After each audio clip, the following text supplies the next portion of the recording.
Shalom, price Lord. நம்முடைய பிதாவாகிய தேவனாலும் கர்த்தராகிய இயேசு கிறிஸ்துவினாலும் நம் அனைவருக்கும் கிருபையும் சமாதானமும் உண்டாவதாக. கர்த்தர் நல்லவர். நாம் இந்த நாட்கள்ல அடித்து இறங்குகிற கர்த்தர் அப்படிங்கிற தலைப்புல நம்ம ஆண்டுடைய வார்த்தைகளை நாம் கவனிச்சிட்டு இருக்கோம். ஏசாயா 60:10 மையப்படுத்தி நாம் கவனிச்சிட்டு இருக்கோம். 3 குறிப்புகளை முடிச்சு இப்ப 4வது குறிப்புக்குள்ள நம்ம போறோம். அவர் கடுங்கோபமாய் இருந்து அடிக்கிற 4 காரியங்கள். ஆண்டவர் அங்க சொல்றாரு, நான் கடுங்கோபத்தினால் உன்னை அடித்தேன். இது எப்படின்னா, வா வா வா உனக்கு நல்லா சீல் பிதுக்கிறேன் இப்போ அப்படின்னு சொல்றாங்கன்னா என்ன அர்த்தம்? அவங்களுக்கு சீல் பிதுக்கிறாங்க. உண்மை என்னது? அவன் காயப்பட்டுட்டான், அந்த காயங்கள் ரணமா இருக்கு. சோ சீல் பிதுக்கிறார் அப்படின்னா அந்த காயத்தை சீல் பிதுக்கிறாங்க பாருங்க. அது அங்க இருக்க கூடாது இல்லையா? அவனுக்கு அது இருந்துச்சுன்னா அந்த காயங்கள் அவனுக்கு தேவையில்லாத பிரச்சனையை கொண்டு வரும். அப்போ நான் உன்னை கடுங்கோபத்தால் அடித்தேன்னா நம்மளே இல்லைங்க, நம்ம வாழ்க்கைய, நம்முடைய முன்னேற்றத்தை கெடுக்கிற, நம்முடைய வாழ்க்கையை சின்ன பின்னமாக்குகிற. ஏன்னா நீங்க அவருக்கு பிள்ளை, நம்ம ஆண்டவர் உறவின் தேவன். பிதா நமக்கு அப்பா, பரிசுத்த ஆவியானவர் நமக்கு அம்மா, நம்முடைய ஆண்டவர் இயேசு நம்முடைய மூத்த அண்ணன். சோ அவரே நம்முடைய மணவாளனாகவும் இருக்கிறார். சோ கடுங்கோபத்தினால் உன்னை அடித்தேன்னா உங்களை என்னை அவர் அடிக்கிறது இல்லை, நம்மளை அடிக்க மாட்டார். அவர் அடிக்கிறது நம்முடைய வாழ்க்கையினுடைய முன்னேற்றத்தை தடுத்துக்கிட்டு இருக்கு பாருங்க. உங்க முன்னேற்றம் தடுக்கிறதுல அந்த காரியங்களை அவர் அடிப்பாரு. சோ 4 காரியங்கள் மேல ஆண்டவர் கடும் கோபமா இருந்து அவர் அடிக்கிறார். இதை குறித்து ரோமர் 8ஆம் அதிகாரம் 3வது வசனத்துல அதை நம்ம படிக்க முடியும். முதலாவது அவர் எது மேல கடும் கோபமா இருந்து எதை அவர் அடிக்கிறாரு அப்படின்னு பாத்தீங்கன்னா ரோமர் 8:3. அதை திருவழியத்திலே வாசித்தா ரொம்ப நல்லா இருக்கும். முதல்ல நம்ம பைபிளை படிச்சிருவோம், திருவழியத்தில் வாசிப்போம். ரோமர் 8:3 வாசிப்போம். ரோமர் 8ஆம் அதிகாரம் அதனுடைய 3வது வசனம். மாம்சத்தினாலே பலவீனமாய் இருந்த நியாயப்பிரமாணம் செய்யக்கூடாததை தேவனே செய்யும்படிக்கு தம்முடைய குமாரனை பாவ மாம்சத்தின் சாயலாகவும் பாவத்தை போக்கும் பலியாகவும் அனுப்பி மாம்சத்திலே பாவத்தை ஆக்கினைக்குள்ளாக தீர்த்தார். பாவத்தை ஆக்கினைக்குள்ளாக தீர்த்தார். திருவிழியத்தில் படிச்சீங்கன்னா இந்த வசனம் ரொம்ப நல்லா இருக்கும், ரொம்ப சூப்பரா இருக்கும் பாருங்க. ரோமர் 8:3. ஊனியல்பின் காரணமாய் வலுவற்றிருந்த திருச்சட்டம் செய்ய முடியாத ஒன்றை கடவுள் செய்தார். அதாவது ஊனியல்பு கொண்ட மனிதரை போன்றவராய் தம் சொந்த மகனை அனுப்பி மனிதரிடமுள்ள பாவத்திற்கு முடிவு கட்டினார். அப்ப ஆண்டவர் கடுங்கோபமா இருக்கிறது எதன் மேல? அப்படி அவர் கடுங்கோபமா இருந்து எதை அடிக்கிறார்னா, உங்களை என்ன இல்லைங்க, நம்ம வாழ்க்கையை சின்ன பின்னமாக்குற பாவத்தை அவர் அடிக்கிறார். பாவத்தின் மேல கடும் கோபமா இருந்து அவர் பாவத்தை அடிக்கிறார். எப்படி அவர் பாவத்தின் மேல கடும் கோபமா இருந்து பாவத்தை அடிக்கிறாரோ அதே மாதிரி 2வது அவர் மதத்தின் மேல் கோபமாயிருந்து மதத்தை அடிக்கிறார். ரிலிஜியன்.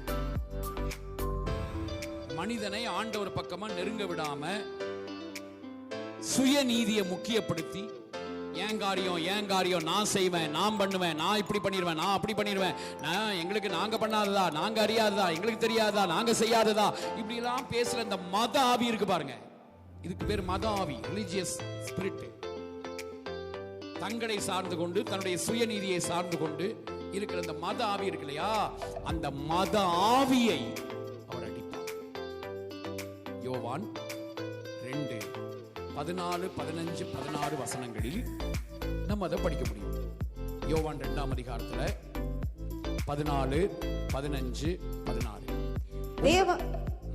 தேவ ஆலயத்திலே ஆடு மாடுகள் புறாக்களாகிய இவைகளை விற்கிறவர்களையும் காசுக்காரர் உட்கார்ந்திருக்கிறதையும் கண்டு கயிற்றினால் ஒரு சவுக்கை உண்டு பண்ணி அவர்கள் யாவரையும் ஆடு மாடுகளையும் தேவ ஆலயத்திற்கு புறம்பே துரத்திவிட்டு காசுக்காரருடைய காசுகளை கொட்டி பலகைகளை கவிழ்த்து போட்டு.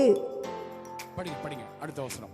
புறா விற்கிறவர்களை நோக்கி, இவைகளை இவ்விடத்திலிருந்து எடுத்துக்கொண்டு போங்கள், என் பிதாவின் வீட்டை வியாபார வீடாக்காதிருங்கள் என்றார். 14 இருந்து எங்க வரைக்கும்? 17 வரைக்கும். யோவான் 2:14 இருந்து 17 வரைக்கும் இப்படி சொல்லியிருக்கு. அப்ப இங்க ஆண்டவர் ஆடு மாடுகள் எல்லாம் துரத்துறாரு, புறா விற்கிறவங்களை கொண்டு போங்கன்னு சொல்லி அதெல்லாம் கவிழ்த்து போட்டு எல்லாம் வெளியே கொண்டு போங்கன்னு சொல்றாரு. காசுக்காரருடைய படைகளை கவிழ்த்து போட. இது என்ன? இது ஆண்டவர் மதத்தை, அன்றைக்கு இருந்ததான யூத மதத்தை மக்களை நெருங்க விடாம எல்லாத்தையும் பயங்கர பாரமாக்கி மக்களை மிரட்டி ஒரு காரியத்தை செய்ய வைத்து, பயமுறுத்தி செய்ய வைத்து, கட்டாயப்படுத்தி செய்ய வைத்து, இப்படியெல்லாம் செய்து கொண்டிருக்கிற மதத்தை அவர் அடித்தார்.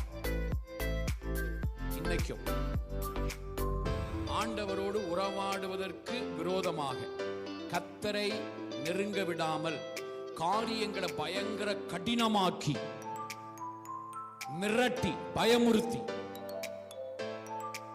இப்படியெல்லாம் செய்து சுயநீதியை சாரும்படியாக வைத்து கர்த்தரை வைக்காம, அந்த இடத்துல கர்த்தரை வைக்காமல் நான் நான் நான் நான் செய்தேன், நான் பண்றேன், எனக்கு தெரியும் அப்படிலாம் பண்ற அந்த மதம் இருக்கு பாருங்க, அதை அவர் கடுங்கோபம் கொண்டு அடிக்கிறார். மூணாவது ஆண்டவர் இதை அடிக்கிறார் தெரியுமா? நம்ம வாழ்க்கையை கெடுக்கிற, நம்ம வாழ்க்கையை அர்த்தமற்றதாக்கக்கூடிய மரணத்தை அவர் அடிக்கிறார். எபிரேயர் 2:9, எபிரேயர் 2ஆம் அதிகாரம் 9வது வசனம் வாசிங்க. எபிரேயர் 2:9. என்றாலும் தேவனுடைய கிருபையினால் ஒவ்வொருவருக்காகவும் மரணத்தை ருசி பார்க்கும்படி தேவ தூதரிலும் சற்று சிறியவராக்கப்பட்டிருந்த இயேசு மரணத்தை உத்தரித்ததன் நிமித்தம் மகிமையினாலும் கனத்தினாலும் முடிசூட்டப்பட்டதை காண்கிறோம். மரணத்தை அழித்தார் ஆண்டவர் இயேசு. நம்முடைய வாழ்க்கையை அர்த்தமற்றதாக்கக்கூடிய இந்த மரணம் என்கிற பொல்லாத எதிரியை, அந்த எதிரி மேல கடுங்கோபமாயிருந்து அதை அடித்தார். 1 கொரிந்தியர் 15:26, 25, 26 வசனத்துல 1 கொரிந்தியர் 15ஆம் அதிகாரத்துல 25, 26 அந்த வசனங்களை படிக்கும்போது இப்படி நம்ம வாசிக்கிறோம். 25, 26. 1 கொரிந்தியர் எல்லா சத்துருக்களையும் தமது பாதத்திற்கு கீழாக்கி போடும் வரைக்கும் அவர் ஆளுகை செய்ய வேண்டியது. பரிகரிக்கப்படும் கடைசி சத்ரு மரணம். பரிகரிக்கப்படும் கடைசி எதிரி மரணம். ஆண்டவர் மரணத்தின் மேல கடுங்கோபமா இருக்காருங்க. ஏன்னா இதெல்லாம் நம்முடைய வாழ்க்கையுடைய முன்னேற்றத்தை தடுத்து நம்மளை முன்னேற விடாம, நம்ம உயர விடாம நம்மை கீழே தள்ளுகிற காரியங்கள் பாவம். 2வது மதம். இந்த மத ஆவி இருக்கிற வரைக்கும் நம்ம வாழ்க்கையில உயர்வை பார்க்க முடியாது. தேவன் நமக்கு வச்சிருக்கிற அந்த முன்னேற்றத்தை பார்க்க முடியாதுங்க. நம்ம ஏதோ ஒரு உயர்வு நம்ம ஒரு அளவு போட்டு வச்சிருப்போம். ஆனா அந்த அளவு அல்ல. கர்த்தர் வேற லெவல் நம்மளை உயர்த்த நினைக்கிறாரு. அதுக்கு இந்த மதம் தடையாயிரும் பிரதர். இன்னைக்கு கிறிஸ்தவம் உறவுலையும் இருக்கு, மதத்திலையும் இருக்கு.